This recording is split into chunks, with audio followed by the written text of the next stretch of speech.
In life, there's certain things which go hand in hand on a fundamental level. Spaghetti and meatballs, thunder and lightning, politicians and bullshit. It's hard to imagine one of these things without the other. Which is what makes it nearly impossible to process the fact that Sony has been making Venom films without Spider-Man. Why would you do that? At Venom's core, his rivalry and eventual reluctant partnerships with Spidey are not just important, they're downright required for the story to make any sense at all. With the first film, they were able to skirt this and get away with it to some extent, as that movie wasn't egregiously terrible. But by the time Let There Be Carnage was finished, the series was essentially dead in the water, making it all the more surprising that they greenlit a third one. But will this entry be the savior of the franchise, or is it just destined to be another of Sony's long line of lolcows? The film opens up with our introduction to Knull, Lord of the Abyss, the King of the Black. What? No, that's not racist. This ancient primordial god is responsible for the birth of the Clintar, aka symbiotes, and is imprisoned within the void because his own creations rebelled against him. He has an epic speech, which likely would have hit harder if we saw him again at any point after this in the film. This conversation can serve no purpose. About escaping his prison and exacting revenge on his children before sending his other inventions, the xenophages, to hunt down Venom. Why Venom specifically? Fuck if I know. Don't worry, we'll get to that stupid shit. Speaking of our titular characters, where the fuck are they? No fucking idea. Oh, they're not even in this universe? Well, that's gonna be very interesting since he's not where— Oh, we just got here! No, not again! Okay, well that was basically pointless. I'm so done with the multiverse shit! One can only hope. Now back in their home universe is Mexico, in a very similar bar with a very similar bartender, Venom proceeds to make some drinks with a metric fuck ton of tequila in them. In hindsight, I wish he'd made me one so I could pass out and skip this shit show. Next time I'll remember to pack my homemade moonshine. Unfortunately for Eddie and Venom, there is still a manhunt for them both since the events of Let There Be Carnage. Events that I honestly can't remember and have no intention of trying to. Eddie devises the ingenious plan of traveling from Mexico to New York City as wanted fugitives so they can find the judge who ran him out of town and blackmail him. And if that sounds like the dumbest fucking idea you've ever heard, don't worry, it's a plot point that's abandoned almost immediately. Did you just make that up? But Venom is totally on board because he's always wanted to see the Statue of Liberty for some reason. We're gonna drink till she's hot. Before they could depart on their pointless journey, they are stopped by some sounds which indicate someone or something is in trouble. Following the noise, they discover a kennel full of dogs bred for fighting. As they attempt to free the pupper prisoners, they are cornered by narcos who Eddie pleads with to let them go for their safety. As is to be expected, they promptly meet their deaths, and since this side quest is complete, Venom and Eddie move on. Boring. It is here we see that they are being observed by a shady government entity led by General Rex Strickland, who might actually be this universe's Baron Mordo. I think I'm beginning to understand why your Mordo didn't like you very much! As Eddie walks down the street, a xenophage appears behind him out of fucking nowhere, but for some reason can't see him, so they escape. You might as well get used to that contrivance, as it's gonna happen about 7 or 8 more times in this movie. How long is this going to take? Meanwhile, General Mordo and his soldiers question the bartender and find a leftover piece of Venom because I guess it's shedding season. Meanwhile, somewhere in Nevada, we see a random blonde chick having a nightmare about her and her brother being struck by lightning, which killed the brother and left her left arm— holy shit, that's hard to say— left her left arm immobile. Turns out this is Dr. Teddy Payne. Who? Uno Armo is awoken by a text message saying that they're bringing in Mulligan, who I couldn't even remember, so I had to look him up. He was the detective from the second film. And apparently this— Monsters. meant that he had a symbiote which his body rejected, and all of this mostly took place off-screen. Boring. All this means is Dr. Armo's workday is starting early. What is her work exactly? Well, she's a specialist in symbiotes. Oh, there's a fucking surprise. Remember how they were discovered by the villain in the first film? Nope. Yeah, most people don't. Well, that wasn't the case at all. Shady government organization found them years ago when a meteorite crash landed on the planet. Now I know what you're thinking. That's some Area 51 shit right there. And you'd almost be right if not for the fact that they are shutting down Area 51 and demolishing it. I guess all those weebs Naruto running their way there was just too much. It's a conspiracy, man! It's being replaced by the much more secretive underground Area 55. You see, that's 4 more than 51, so it's impressive. I really hate that name. It also makes me want to know what they're studying in compounds 52 through 54, because I suspect that that's way more interesting than this movie so far. We see that they are doing some fantastic experimentation, like simply taking the symbiotes and adding them to people like Mulligan. This, of course, shouldn't have any negative repercussions whatsoever.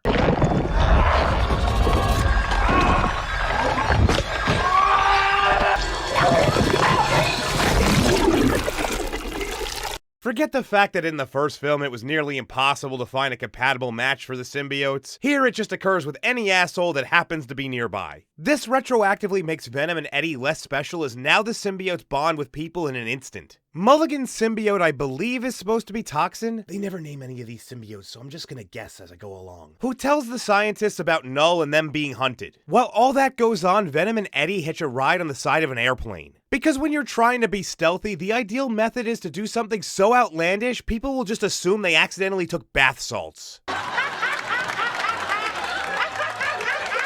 However, in a flash, they are caught up to by the xenophage, which they fight on top of a moving fucking airplane that somehow doesn't go into a nosedive. You may be asking yourself, how does this goddamn creature keep finding them? Well, luckily they have an explanation for that dialed up. You see, when Eddie died in the first film, When does this happen in the movie? apparently Venom reviving him formed what is known as a codex, which is the key to releasing Knull. How does he know of its existence from outside of the universe?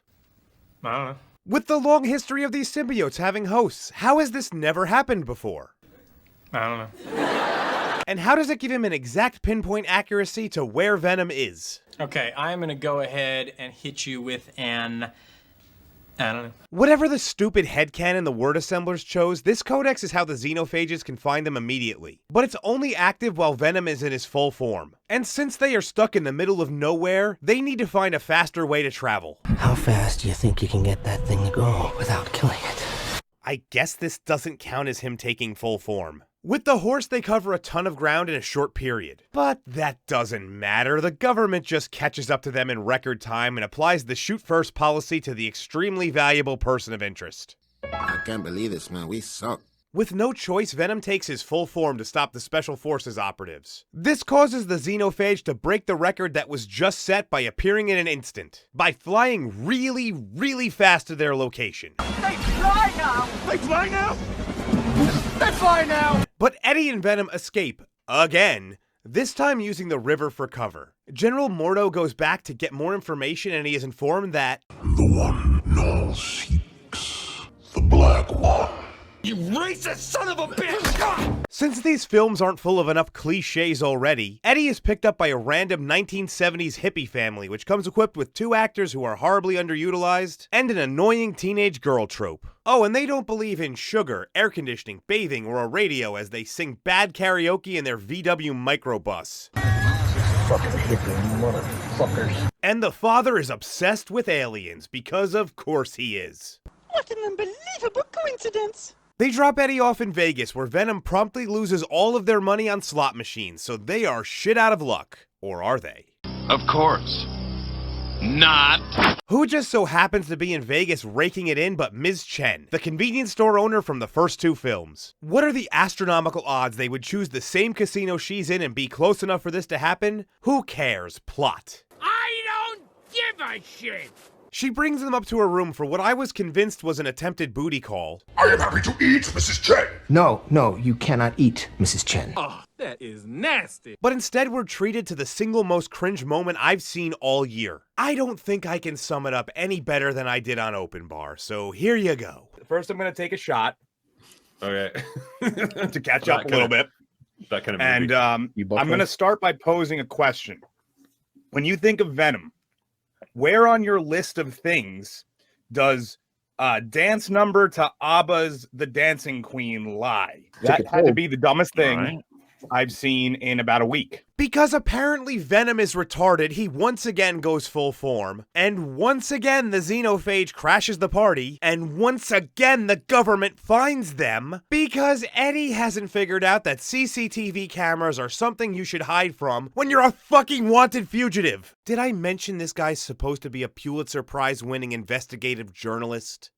You are made of stupid. The hippie family arrives in Area 51. Wait a minute! You're telling me that a top secret military base that's scheduled for demolition is so lightly guarded that these Woodstock rejects can just wander around unnoticed? Seriously? This may actually be the single least believable thing in this script. I once accidentally drove onto a naval weapons station, and within 10 seconds I was held at shotgun point. And that was just standard guard duty. Here it should be ramped up to the point where they would have been stopped before they even breached the perimeter. Anyway, for the sake of everyone's time and my sanity, I'm gonna speed run the last bits of this movie as they are just more of the same shit we've already seen.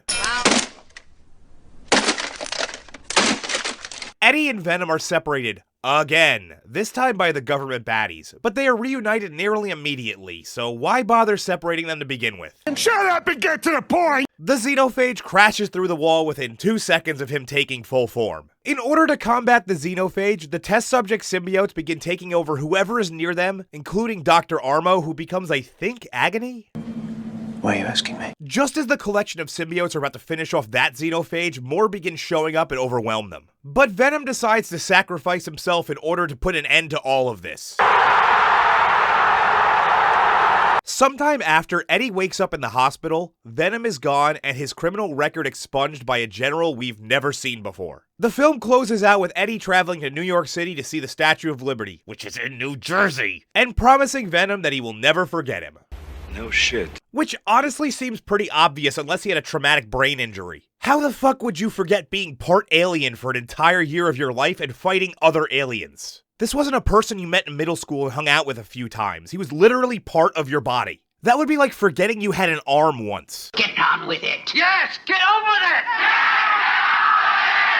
Oh, and Knull promises that he'll escape from his prison, but seeing as how he was barely in this movie, I don't think anyone really gives a shit. Okay, I've already forgotten about you. What a terrible way to finish a trilogy. There's forgettable, and then there is this garbage. The word assemblers are so committed to the continuous cat and mouse game that they consistently fall into the same tropes over and over again. But not only does that have rapidly diminishing returns, it also squanders precious screen time that could have been used to hammer out characterization and thematic elements. The odd couple dynamic of friendship developing regardless of circumstances and differences is completely buried by CGI monster fights, random dance numbers, and constant misplaced attempts at humor. By the time we get anything resembling a payoff, the audience is totally checked out. Not to mention the fact that we get absolutely no details or motivations about any of the new characters that were introduced. Hell, most of them barely get names. Try as he might, Tom Hardy simply can't make this series work. Shut the fuck up, you! He is a very skilled actor and has some moments throughout, but other than having a few fun back and forths with himself, You're going to the mental institution. he isn't able to transcend the terrible writing. Normally I'd give him a pass since actors are only able to work with the material they're given. As it turns out though, he's not only a producer of this film, he had a hand in the story as well. So zero sympathy from me. Outside of Eddie/Venom, I struggled tremendously to tell you a single name of any other character in the entire runtime. Most barely exist for more than passing moments. What I can tell you is that there's actually several other skilled actors buried in minor roles unable to make a dent in the idiocy of the script. Likely the worst victim of this is Chiwetel Ejiofor. Sitting down with Chiwetel Ejiofor. Why the fuck do they do this to me? A nickname for me at school was Duracell.